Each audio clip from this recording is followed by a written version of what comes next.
because it's good I'm wearing a suit. It makes me look like a real lawyer, but I wouldn't be usually at this hour. But we did just come from court where there's some news that is good, but is also making me need to sort of recalibrate everything I was going to say on the fly because the judge just, did some unexpected things. But we'll get to that. So my name is Akiva Freidlin. I'm a senior staff attorney at the ACLU of Georgia, and where I'm excited to work on election issues, voting access, voter rights, and also criminal legal issues. And I'm going to talk to you a little bit today about some of the legal issues that are percolating and could affect our, making sure that the choices of the voters are actually reflected and lead to the candidates taking office who we voted for in the next couple of months in this upcoming election. And kind of tie that into, I'm sure, what Rachel told you about ways that it's really important for y'all to get involved in this work. So let's see, here we go. There's my title slide, election protection issues, everything I just told you, what we're going to cover and who I am. So the basic roadmap, talk a little bit about getting involved, and then diving into the issues. I've kind of set them up as issues that are affecting us before the vote. So namely, that's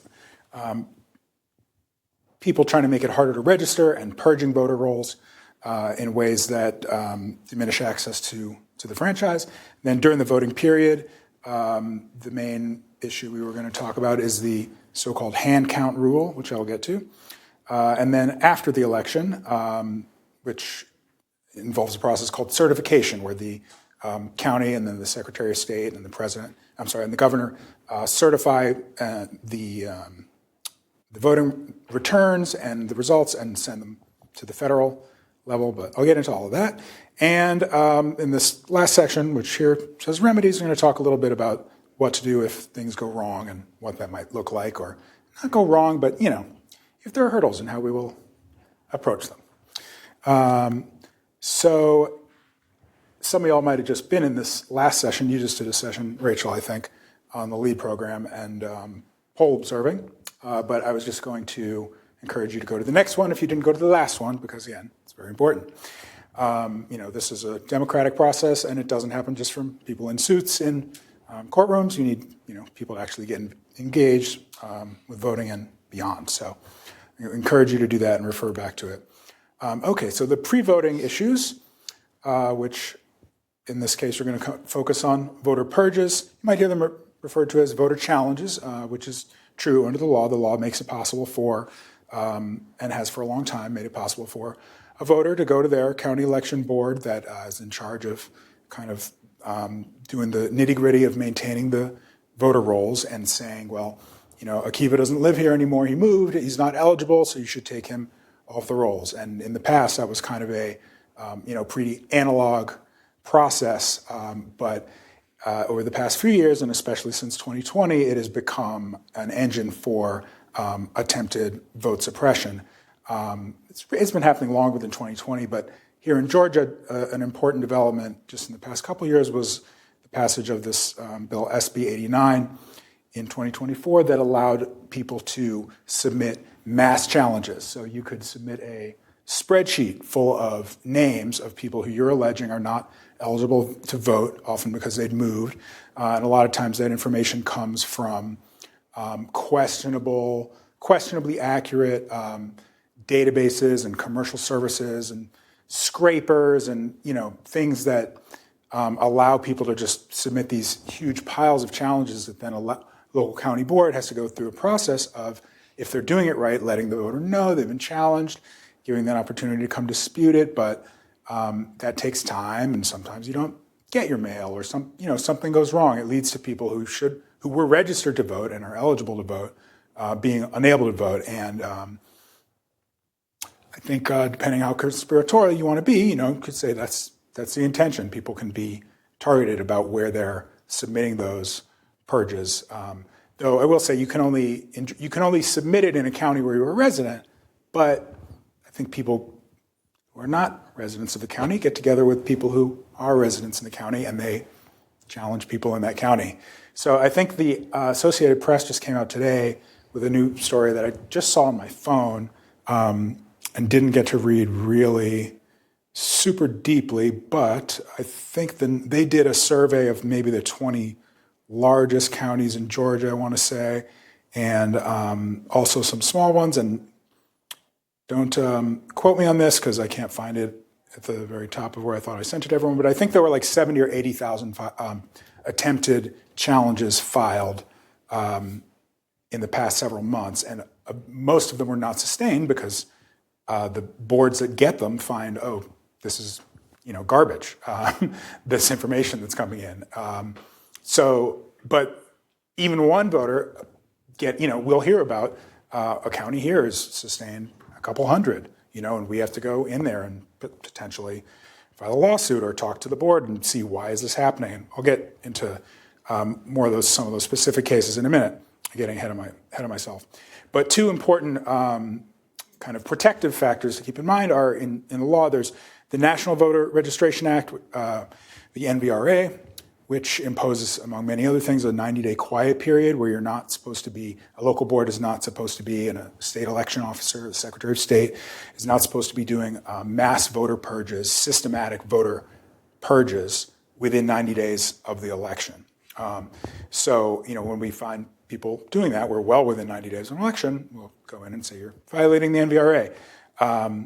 And then in Georgia law, even within these statutes we have that I think are way too permissive towards allowing nefarious actors to come challenge their neighbors' registrations, there's still a 45-day period where within 45 days before the election, a challenge is supposed to be postponed.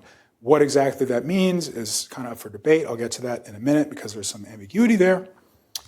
But specifically in this lawsuit. So we learned, this is a pretty kooky one really, in Oconee County, which is near Athens, I guess. I've not been there, but one of our wonderful other voting rights lawyers that lives right nearby, learned that a local activist had been submitting these kind of unfounded purge requests, mass challenges, including one in specific that had 230 names on it, and the information seemed to be of questionable, accuracy and provenance, let's say. And she also initially filed this lawsuit on her own, which is not the norm. A lot of these very damaging lawsuits are filed by very well-funded, well-coordinated national groups that are, interfacing with people here.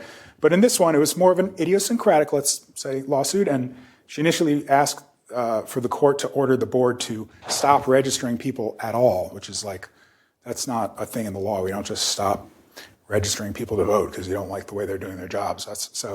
That's kind of thing you'll find. But more legally based, less wacky relief she wanted was to purge these 230 voters that the board said this is not an appropriate challenge. So we intervened in the suit for a voter who's a local activist and organizer who goes to her county board meetings and monitors what's happening and stays involved in the process to protect from things like this happening when things go off the rails. So we're representing her, Ms. Noakes, and also Common Cause, an organization here in Georgia. And we have a hearing on, so the great news is our first step in that lawsuit was intervening and saying, we want to get in this lawsuit because Ms. Noakes and Common Cause have interests here protecting all of these people who are trying to vote. And we would like you, court, to dismiss this crazy request from this person who wants to stop registration and purge these 230 people. So the court said yes, so that's great. That happened a couple weeks ago. But we also said we want to further have this court clarify that this 45-day rule in Georgia law prevents them from hearing any other challenges until the election is certified. And the dispute that I kind of got at earlier, the ambiguity is the law says a challenge shall be postponed, but it's not clear exactly whether that means if I go challenge your registration, 90 days before the election and the board doesn't get their stuff together, and now it's 45 days before the election, is the board obligated to hear that challenge and move forward because I lodged the challenge, well outside of 45 days? Or does, postpone the challenge means postpone that whole challenge process, So obviously that's like a big difference. And I think our reading of it is you're supposed to stop the whole process within 45 days because the whole point of a quiet period like this is that, the boards get very busy before an election. They have to do a lot of things to run the election. And it's harder and harder for us to find out that there's been a problem with our registration and get down there and figure out what the error was and make sure we actually got the mail and then provide whatever the document was or file an affidavit or whatever it is. That's less and less likely to actually happen the closer you get to an election, and which means you'll be disenfranchised. So quiet period should mean quiet period. So that's our reading. And they're going to say the challenger, purge person, will say, oh, I filed these 50 days out, so you got to hear them. Even though we're within 45 days. So that is what is going to be at issue there, and hopefully we'll get a good, ruling. So that is one case where that's kind of at issue. And then another example of these purge lawsuits is this one is sort of a bigger scope where these are people who I think are a little more, let's say, sophisticated in their, developments of their attacks on voting access. This is a lawsuit against the Secretary of State. So it's about not just what happens to a couple hundred voters in the whole county, but saying you need to purge the rolls in a way that violates federal law. We say, even though we're 90 days before an election. So Quinn is the challenger person, the purge enthusiast, let's say, and we're kind of stepping in, asked to intervene for the Georgia NAACP and other organizations. To say, hey, along with Secretary Raffensperger, he's gonna defend against this lawsuit. He's the one who was sued, but he has certain things that he has to protect. He represents the state, and we're really looking after the voters' interests, and not him thinking about, well, am I doing my job, and all these other concerns that he might have, because that's our concern is the voters. So. We filed that motion to intervene, and in a situation like this, you have to wait for the court to rule on it and say, hey, does this affect your interests so much that we're going to allow you into this lawsuit? So we'll see what happens with that. And moving on to, again, I want to highlight your role. Lead program will get you keyed into making sure that unjust purges are not happening in your county and that you don't have people coming out of the woodwork from all over the world trying to attack the rights of you and your neighbors to vote. So please get involved in that. All right, so then during the voting period, do a little bit of background. Some of this may be familiar to you. You may have heard, because it's been on the news a lot, about the State Election Board, which has the authority to pass rules within the parameters set out by the Georgia legislature, the statutes that say how voting is supposed to work. They don't spell out every single little detail of how an election is supposed to work and where you're supposed to go on election night and do. It sets out parameters, and then administrative bodies like an election board, it's reasonable to make rules that are kind of fill in some of the blanks. But it's got to be within the law. And unfortunately, we have some people on our state election board who are sort of freestyling a little bit. As you may have, trying to always remain cognizant of the fact that we're a nonpartisan organization that protects voting rights for all people, all Georgians. But there was a particular presidential candidate in 2020 who did not like the results of the election, got a lot of supporters to start getting involved and doing questionable things in our election administration, and that included bringing about the Secretary of State, who was a nonpartisan, relatively straight shooting actor, I think, in my opinion, removed from the state election board where he used to play a role in passing these administrative, rules and guidelines, and instead having appointed 3 people who we sometimes lovingly called the pit bulls, and I didn't come up with that name. This presidential candidate who did not win last time, who's running again, calls them his pit bulls because he's so happy with the rules that they are passing to affect voting rights in Georgia in ways that will make it possible to, unless constrained and fought back against, to cast doubt on the results of an election in a county, to make it possible for partisan members of that local board to interfere with the. I'm seeing a question over here. Yeah, go ahead. Maybe after this, I'll ask folks to maybe hold questions till the end of each little section, but go ahead, please. I was asking about the state election board. Could you give some context around the gentleman on the state election board who also made public that he was interviewing or wanted to interview for a role Right. in the Republican administration? Yeah, with the EPA.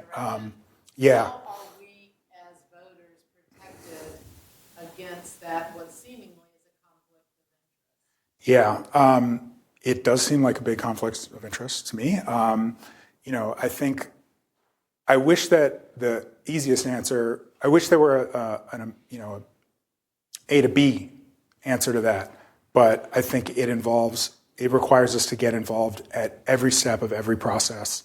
Going to local boards, building power in the legislature, because the way that those boards are appointed, the way that those positions are appointed is one is appointed by law by the House, the GA House as a body, and one by the GA Senate as a body, and one by the governor, one by the Republican Party, and one by the Democratic Party. So the three pit bulls were appointed by the House and the Senate and the Republican Party. So if you can build political power, which takes time and effort, and again, I'm not I'm agnostic about what party you're interested in, but by being involved in those institutions, you will get to the point where your people you have put into office and care about your interests are making decisions about things like this. And then, of course, if they're doing something that's blatantly illegal, like we see now, in our opinion, then people need to be aware of what's going on, share that with community organizations that do this kind of work, and with legal organizations like us that do this kind of work, and with our partners, and we, see if there's a way to sue to. You can't actually. Some I think it was a Democratic legislature just filed a lawsuit asking Governor Kemp to convene a hearing about ethics complaints about things like what Mr.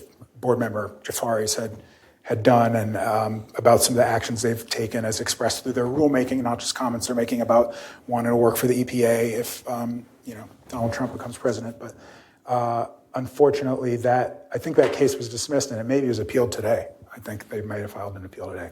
So you never know what happens, because the governor does have authority if someone files a formal complaint. I don't want to get too far in the weeds, because I know we have another session after this, but theoretically, the governor has the authority to hold an ethics hearing about a sufficiently weighty complaint about behavior of these board members. So maybe, I don't think we're working on that, but we'll see what happens. Let me just ask you let me get through because I might answer questions about the background of the board, and then maybe get to them when we finish that sort of section. So a couple of notable rules that we have been working on. One of them is what's called the hand count rule, which was a rule that would require during the, it has to happen during the early vote period too, but focus on election night because that's when it's most insane, would have required the poll workers at each precinct to, when the polls are closed, have 3 poll workers open up the boxes, which are supposed to be secure at that point, and hand count every ballot, paper ballot, or output from the ballot marking device, the voting machine. And the idea is not to count the votes, not to count the outcome of the election, but just to count the ballots, supposedly, and see, does the number of ballots match up with the electronic records of how many people voted.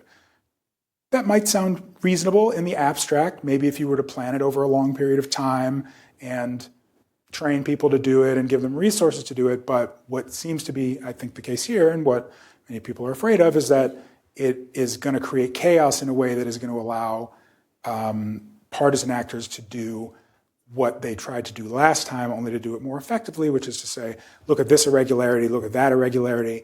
why wasn't this done on time? Oh, we're late. Oh, it's too early. Oh, there's too many. Oh, there's too few. Like just to kind of throw up chaff that can gum up the process, lead to support claims of fraud, and diminish the integrity of the process. And it's also just crazy. I mean, a lot of this stuff, I think, personally comes from partisan motivations, but then I also think there are people who have good faith get their fears really whipped up about the integrity of elections but they don't actually know how these things work and just come up with stuff that maybe sounds good on paper if you're shooting the breeze, at the bar or whatever, but like you're going to destroy the electoral system, and you have all the people actually working it freaking out at these state election board meetings, like, please don't do this. But the folks on the board who want to work for the EPA or be the pit bull or whatever, they don't care. So that's the hand count rule, which we think it's bad for policy reasons, but also conflicts with many statutes that do say how things are supposed to work and can lead to delays. So I'm kind of trying to think on my feet here because I had this put together where I was going to talk about these rules and the ongoing litigation, but then today we went to court on this particular lawsuit that I was about to talk about, and the judge, in a somewhat unexpected move, like 20 minutes after the hearing ended, I was looking at trying to catch up on my emails, and I got a docket notice from the system that means that the judge has filed something with the court that's now official, and it said complete and total relief granted order. And I was like, wow, that was really fast. And basically Judge Cox at Fulton County Superior Court threw out or said, enjoined, which means said they were illegal and cannot be enforced, like 6 or 8 of the more select kooky rules that the state election board has passed from July, August, and September that really concerned about. So honestly, I am a little bit, still have to wrap my mind around it because it happened right before I came in here and I haven't gotten to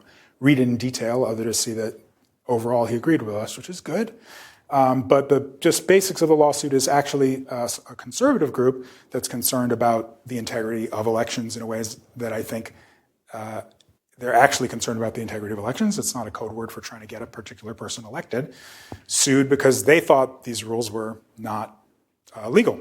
And we, again, intervened on behalf of Georgia NAACP and other organization because we want to protect the voters. That's our first concern.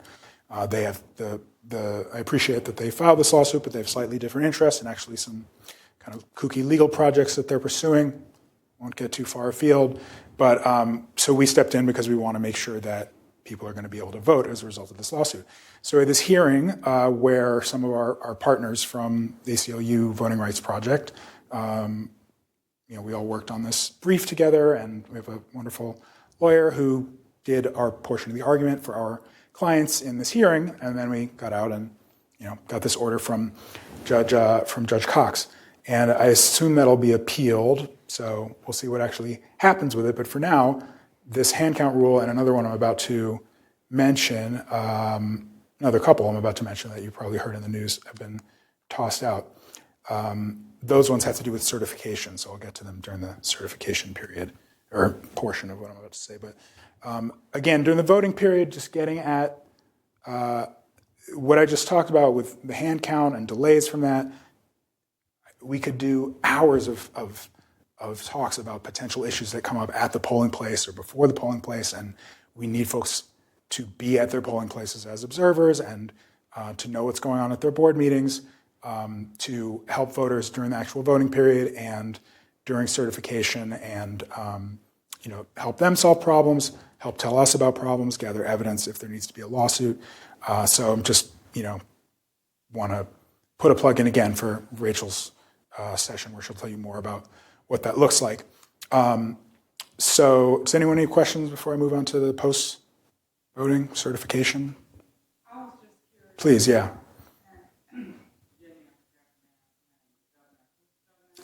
Governor Kemp? Yeah.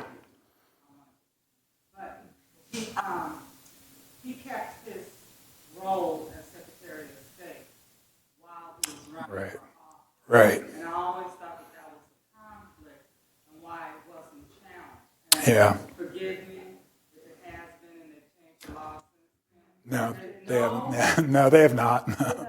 Yeah. So why, am I wrong in saying that that's a conflict?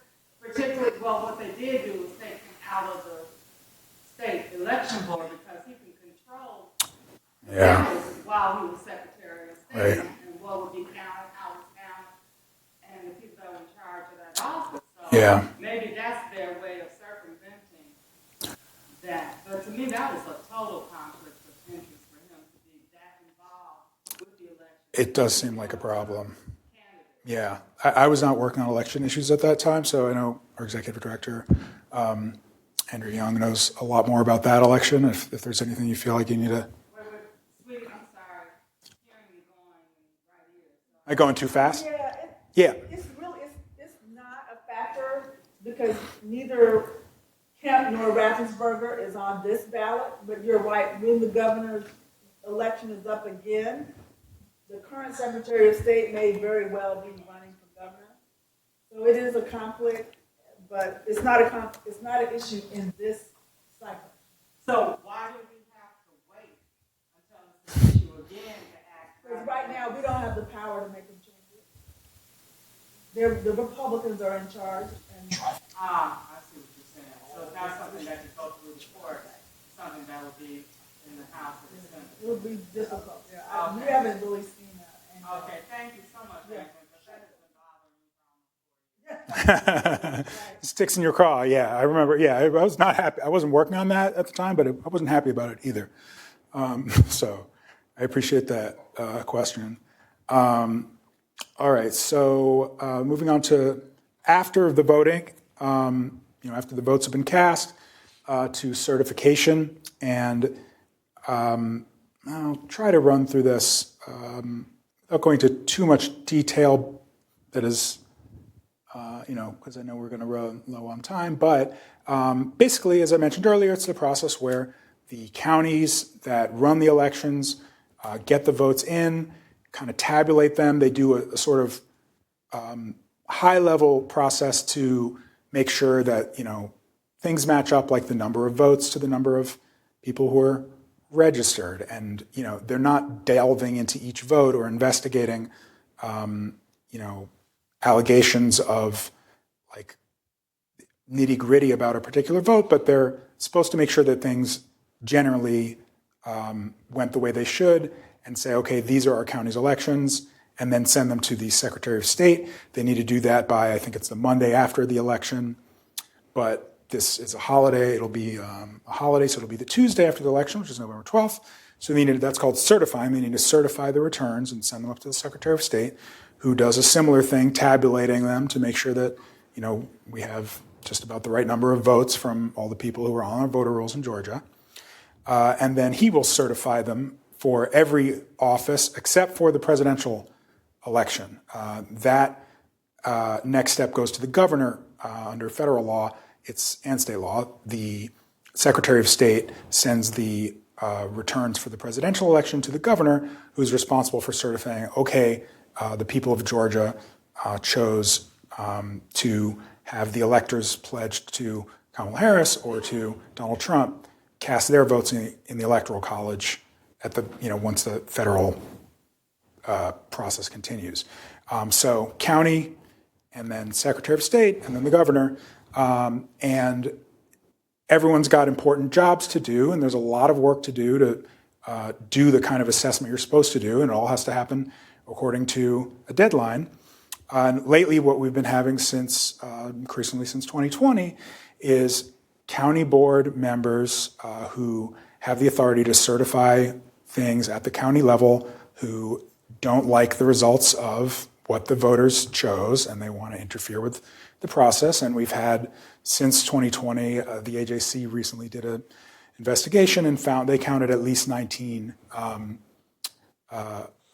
county board members who had refused to vote to certify the results before passing them up the chain, despite the fact that under the law it's quite clear, I don't think I hammered this enough, that you're required to do so as a county board member. It's not, you are there to investigate certain things, like do we have enough, what happened to all these votes, they're just missing, okay, we're going to investigate why are there no votes from this precinct or something like that, but we're not going to investigate like detailed allegations of like, well, I heard that guy was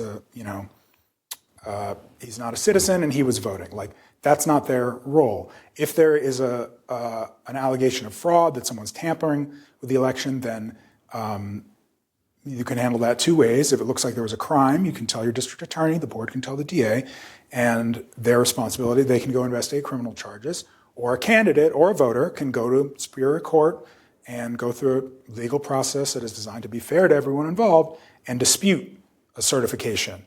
But what we can't have, and what some of these board members, 17 out of 19 of them from the party that didn't win the last presidential election and wasn't happy about it, saying, we are going to question the validity of these results that we don't like in a way that could potentially lead to missing a federal deadline that could disenfranchise us or could have caused chaos of the kind, that we saw on January 6th.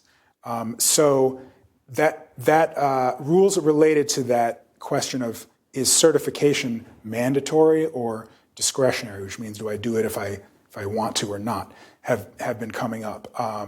And that is what two of the, so as I mentioned, post-2020, we have these people refusing and enter the state election board, where the pit bulls got in on the action of having election deniers, election saboteurs, I like to call them. Didn't come up with that, but I feel like it honestly captures a lot of what they do.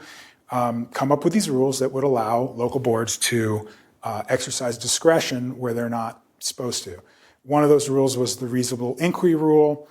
A fellow who was on the Fulton Board of Elections and he refused to, Michael Heekin, he refused to certify the results of, I think it was the March primary, the March presidential primary.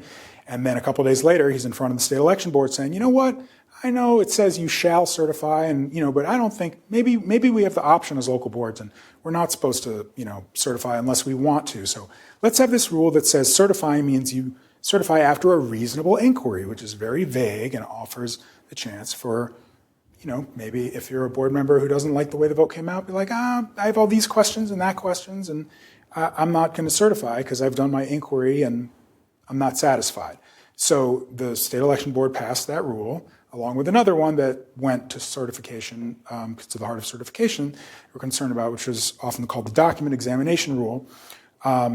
This created a new authority for a board member, not the whole board voting together, which is how they usually exercise their authority when they're going to do something significant, but for an individual board member. So I could just be the board member voted for, appointed to that board by a particular political party, to then say, before I certify, I have the authority to force the actual election workers, the administrators, to give me all election-related documentation, I think is the language. Basically, give me any document, which, there's no limit to that. And one issue that has never really been addressed, but is like, does that mean actual ballots? Like looking at people's ballots, But even if it weren't to go so far, you could create this huge, crazy, burdensome process that would lead to missing certification deadlines if that was your goal. And, having partisan actors throw out a county's votes. And what if a county, if enough counties aren't ready and the state can't certify, and suddenly are your state's presidential electors going to be kept out of the actual counting process at the federal level because someone had this nefarious plan to interfere with it when they didn't like how it was going, and these things sound, I hate to hear it coming out of my mouth, it sounds kind of conspiratorial, but we've all lived through the past 4 years. So we were concerned about the impact of those rules and if it could lead to delays in certification and creating chaos and claims of fraud. So we got involved in a couple lawsuits around those issues for, again, for voters and voting rights groups. In the Abi Rahman case versus the state election board in Fulton County, some county board members and a political party sued and said these rules could ruin certification. And we didn't actually intervene as parties in that suit. We filed an amicus brief just for a variety of strategic reasons where, an amicus brief means a friend of the court brief where you're going to represent an interest that's not represented in the case. And in this case, it was actual voters. The lawsuit was brought by county board members and a political party were saying, how's it actually going to impact the voters? That is, again, our concern. So we filed a brief. We worked on this hearing. The hearing was several weeks ago. And we were waiting for the ruling. But then last night, we got a surprise because the judge, Judge McBurney, who I think is an excellent judge and has done some really important things. I don't want to get too far afield, but he's a fair judge. Issued an order in a related case where an election-denying board member in Fulton County, Julie Adams, tried to get a ruling from this lawsuit saying that it is discretionary, that board members don't have to certify the election. It's up to them how what they ate for breakfast that morning, or if they like the results, that they can decide whether to certify or not. And Judge McBurney, I think wisely said that's not the way the law works. The law is very clear. I'm sorry. So you're not going to be able to do that. That was very significant. That was the big news yesterday. But that was not binding on everyone across the state just because of kind of the way the procedural posture, just sort of technicalities of the case. Like it would take a little while down the road before the court wasn't saying like, no one can do this anywhere kind of, that's maybe a little unclear. But the point is that events were sort of overtaken by the case I mentioned earlier that we were in court on today, where Judge Cox said that not only are the document examination rule against the law and the reasonable inquiry rule against the law, but also this hand counting is against the law, and several other very questionable rules that the State Election Board passed are also against the law. And because of the way that case was just sort of postured, the part of the case that it was at, his order is more all-encompassing and will affect the whole state until I'm sure it is going to be appealed, and we'll see what happens. Again, I haven't finished reading it yet. I read the part where he says this is what's going to happen, but not all his reasoning. So things are still kind of in the air, and that requires continued close attention from us and our partners, and but again, from all y'all, because the election process has continued to play out, and it's really been a wild ride. Every day there's something new, some new madness that you did not think was going to happen, and a lot of times it comes to light because someone who's involved in the process through the LEAD program or otherwise engaged in their community, they tell us about it. Just kind of not to fearmonger, but just sort of the what if things don't go smoothly coming down the line for the presidential election. As you probably have heard, presidential candidate needs 270 electoral votes to win. So in the event there were a 269 electoral vote tie, which is unlikely. I'm not an expert on electoral math, but it'd have to be like a strange combination of states and districts, and it's unlikely to happen. But if that happened, or if some real shenanigans went down and Congress did not count the votes, the electoral votes from, let's say, the state of Georgia, because crazy electoral rules had been put into place that allowed partisan actors to delay certification and screw up deadlines that, you see where I'm going with this, then you could have what's called a contingent election where rather than the will of the voters and through the medium of the electoral votes choosing the president, the House delegations would choose the presidential candidate, and that would lead to a particular outcome because the party that does not currently have a president in power controls 28 of the 50 House delegations. So that would be their candidate would win. That's probably unlikely to happen. I think it's less likely to happen, especially if these rules that were just tossed out stay tossed out, which is good.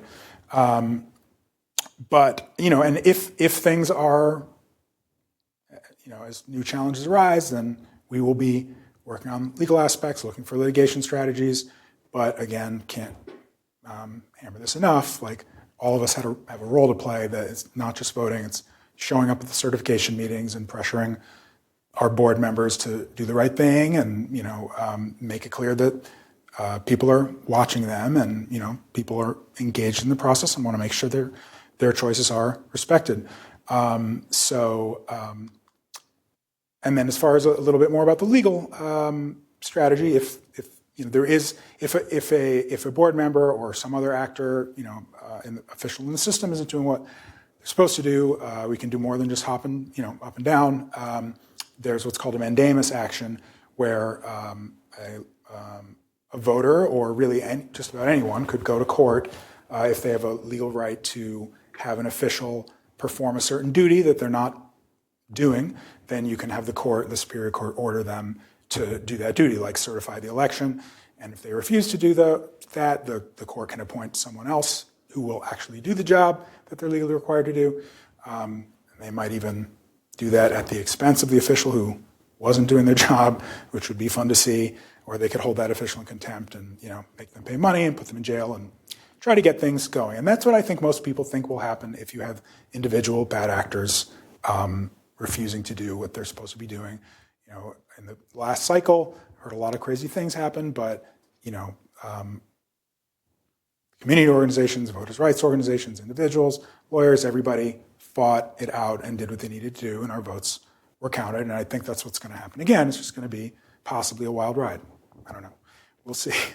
And then someone like a board member could get prosecuted for refusing to certify, but I think that's probably unlikely. I think most people think. Right? Getting the message to. All right, which is good because we're about to wind it down. So yeah, get involved. I probably have that many times. I think I've covered everything. Do I have time for questions, or should I say thanks y'all for? We're good? Thanks y'all. Thank you for your attention. Wish I had more time for questions, but like I said, a lot happened tonight, so I'm just trying to cover it all. Thank you.